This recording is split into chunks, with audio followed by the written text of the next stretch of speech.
The Sleeping Beauty. Chapter 1. Once upon a time there were a king and a queen who were very unhappy because they had no children.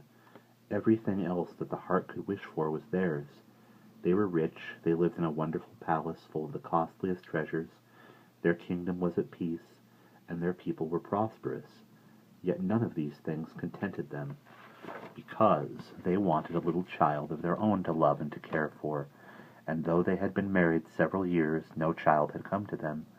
Every day the king would look at the queen and say, "Ah, if only we had a little child." And the queen would look at the king and sigh, and they were both very miserable about it. Then they would put on their golden crowns and sit side by side on their thrones, while lords and ladies and ambassadors from other lands came to pay them homage. And they had to smile with their lips for the sake of politeness, but there was no joy in their hearts. And that is one of the greatest disadvantages of being a king or a queen, that one has always to hide one's feelings.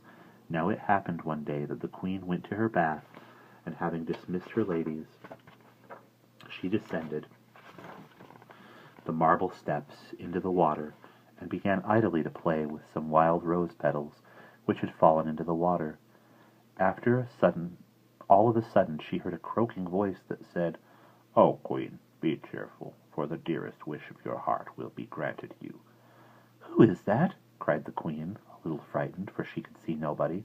"Look behind you," croaked the voice, "and do not be afraid. I come only to bear you good tidings."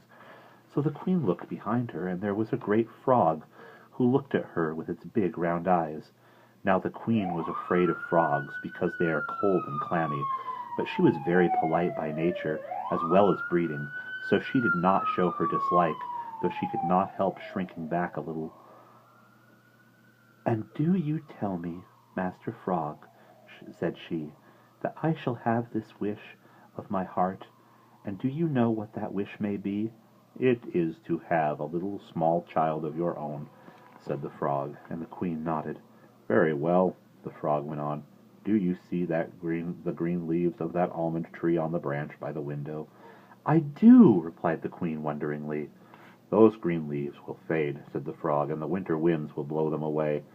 Then the branch will be bare, but in springtime, before the leaves come again, it will be covered with pink blossom, and that blossom you shall show to a baby lying at your breast." The queen gave a cry of joy.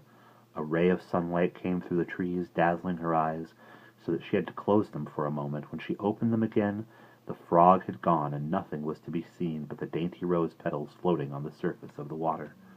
And that's the end of the first chapter.